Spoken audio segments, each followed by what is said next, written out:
aqui com a professora Beatriz de Gastronomia, que vai nos explicar agora qual é a diferença entre o light e o diet.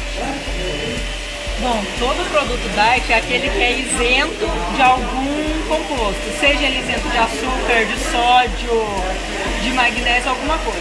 Mais comumente conhecido é todo produto isento de açúcar. E o light é aquele que tem redução das substâncias. Tem menos açúcar, tem menos gordura, tem menos carboidrato. Essa é a principal diferença. Um é redução e o outro é zero. Para os diabéticos, a gente usa os diets com redução total de açúcar. E para quem está querendo emagrecer, são os produtos light, que são reduzidos, não zerados. Por que a utilização desse tipo de uniforme? Bom, as calças normalmente são calças grossas porque pode espirrar alguma coisa. O sapato fechado, que pode cair uma paga, alguma coisa, então o sapato de segurança. Muitas vezes sapato com ponteira de ferro, que daí realmente não tem como machucar. E a doma, que é um uniforme já tradicionalmente de gastronomia, e normalmente de tecido mais grosso, também para evitar alguma queimadura, alguma coisa assim.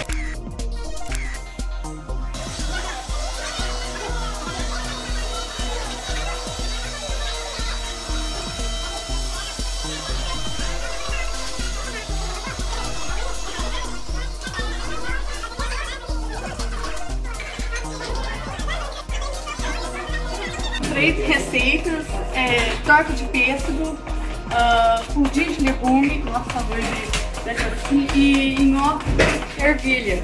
Então estamos preparando o nosso prato.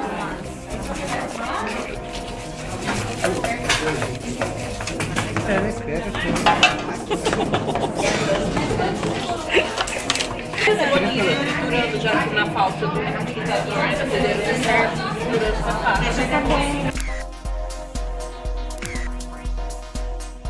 A receita é uma receita italiana, que é filé de carne com recheio de alcaparra e ricota.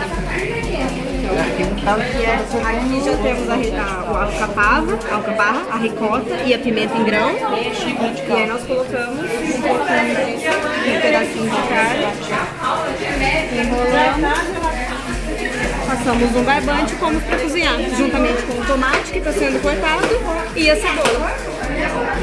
Essa é a receita principal do grupo hoje.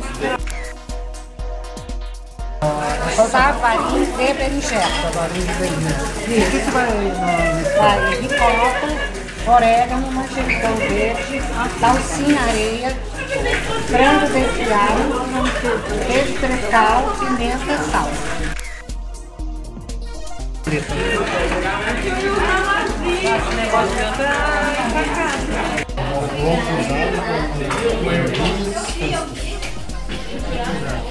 O que vai